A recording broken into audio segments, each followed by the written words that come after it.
Well, I remember back in my pre-reg speaking to other colleagues, and very few of us had a slit lamp.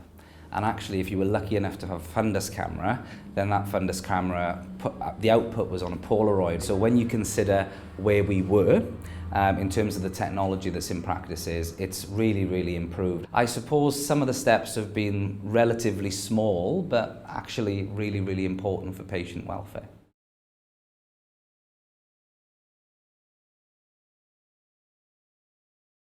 I'd like to say yes. I think we could change more quickly. What I've been really pleased to be a part of is the drive towards enhanced optical services. What I'd like to see more of course, is change in the education, because I do think with OCT undoubtedly being the backbone of what we do diagnostically, I think for the next 10 years at least in high street practice, there's still, I think, only about 3 to 6 hours given over to it in a 3 or 4 year optometry degree. Actually, if we're going to be using that technology, let's prepare the entire sector for it.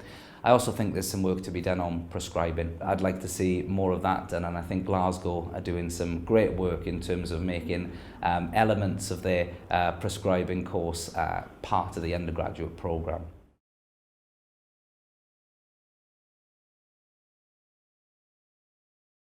I think in 5 years' time, we'll have greater threats. I think we'll be fighting new competitors for our sector. And I'm not talking about sort of a spectrum, I'm talking about the whole sector. I think there's lots of disruptors out there. Now, Glasses Direct and the ilk online glasses supply, I think will proliferate. It will become even more acceptable to the consumer. I think the technology that enables online dispensing will clearly sharpen. I think we'll face a little bit of a struggle to the traditional model from that online supply. I don't think challenge to our perceptions of what the industry should be is all a bad thing, but I do think we'll be really grateful for certain elements of legislation. I've had the privilege of working in various different, or being exposed to various different forms of optometry right around the world, and actually when I reflect on where the UK is in terms of the way it's governed in primary legislation, I'm really happy that that's there. I can't see the Opticians Act being fundamentally changed in the next 5 years, but I do think that at some point, if and when it comes up for review, that we'll need to be really on our game to make sure that the profession gets a really good deal. In terms of the next 5 years, I can see it being a really challenging time for NHS-based fees as well. If you look at pharmacy, dentistry, they've had massive, massive cuts to their fees. And it could be argued because we've had a period of standstill that we have, of course, by proxy, had a cut to those fees.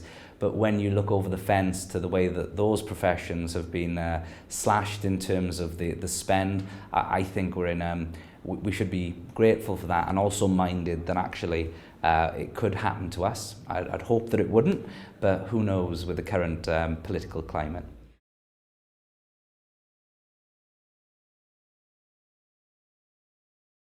15 years' time, I think there would be, look at Optometry, and if you haven't, Google them, okay? Optometry are a company that last year did nearly 1 million sight tests in the US, and they did them remotely. There was no clinician involved. In fact, they were signed off separately. Online sight testing, mobile device-based sight testing will proliferate. We're afforded some protection in the UK by the Opticians Act, but 15 years is a long time. It's a long time for people to lobby. It's a long time for people who want to cause a disruptive influence in the UK to make their case and to provide evidence from other markets that they've been active in. I think as well the technology will move on. I think in 15 years' time, I would be surprised if there wasn't some sort of scanner that enables a person to put their head into a box, come out with some sort of scan, and then have that analysed by artificial intelligence to tell them about their eye health, etc.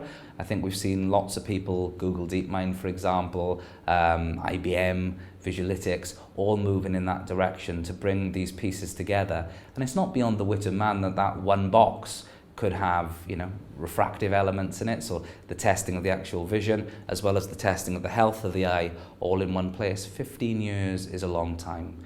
15 years ago, I think I was using a Nokia 8210, but I do live in Wales.